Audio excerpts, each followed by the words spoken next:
alasan kenapa gue berasal dari provinsi yang atuh ini. Ini banyak banget di Lampung tuh proyek-proyek dari pemerintah yang mangkrak. Contohnya Kota Baru, Pak. Itu dari zaman gue SD sampai sekarang gue nggak pernah dengar kabarnya lagi. Kota Baru Lampung ramai jadi sorotan, setelah TikToker Bima Yudo Saputro dengan akun Aubimas Rebon mengkritik habis-habisan pembangunannya. Berlokasi di Kecamatan Jating Agung Kabupaten Lampung Selatan, mega proyek itu dianggap strategis karena dekat dengan jalan tol ruas Bakauheni, Terbanggi Besar. Namun nyatanya pembangunan proyek di Kota Baru Lampung itu mangkrak sehingga menjadikannya seperti sebuah kota mati. Berikut ini beberapa fakta kondisi Kota Baru Lampung yang dilansir dari suara.com.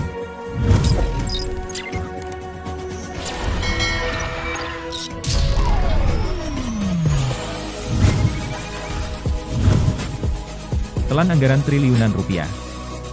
Pembangunan mega proyek Kota Baru Lampung itu dimulai di akhir masa kepemimpinan Gubernur Syahroeddin ZP pada tahun 2014 silam.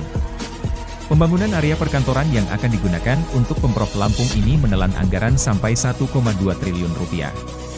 Total luas lahan mencapai 1.300 hektar adalah bekas lahan perkebunan karet PT PN 7. Dalam mega proyek Kota Baru Lampung tersebut, rencananya ada 4 gedung utama yang ditargetkan selesai pada akhir 2014 lalu. Keempat gedung itu adalah kantor Gubernur Lampung yang dianggarkan 72 miliar, gedung DPRD Provinsi Lampung sebesar 46 miliar. Kemudian ada pembangunan Balai Adat yang dianggarkan 1,5 miliar rupiah dan Masjid Agung dengan anggaran 20 miliar rupiah. Mega proyek akhirnya mangkrak. Rupanya impian Syahroeddin untuk menjadikan Kota Baru sebagai ikon kemajuan Lampung akhirnya tak terwujud setelah kepemimpinannya berakhir di tahun 2014. Digantikan Ridho Fikardo yang jadi gubernur selanjutnya, dia malah memutuskan untuk menghentikan proyek pembangunan Kota Baru. Alasan Ridho menghentikan proyek tersebut karena anggaran pembangunan Kota Baru dialihkan untuk persoalan lain, seperti infrastruktur jalan, irigasi, pariwisata dan sumber energi.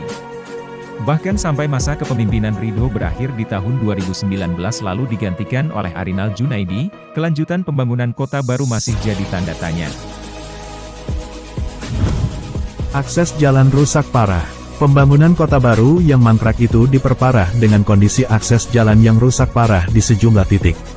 Apalagi gedung-gedung tak bertuan itu telah berdiri dengan kondisi terbengkalai dan baru selesai dibangun sekitar 40-50% saja. Sebut saja bangunan yang rencananya digunakan sebagai gedung DPRD Provinsi, karena belum rampung sehingga hanya bangunan tanpa dinding. Begitu pula dengan lahan kosong di sekitar gedung, tampak masih ditanami petani singkong dan palawija. Kondisi serupa juga terlihat dari bangunan yang rencananya untuk Masjid Agung dan kantor gubernur.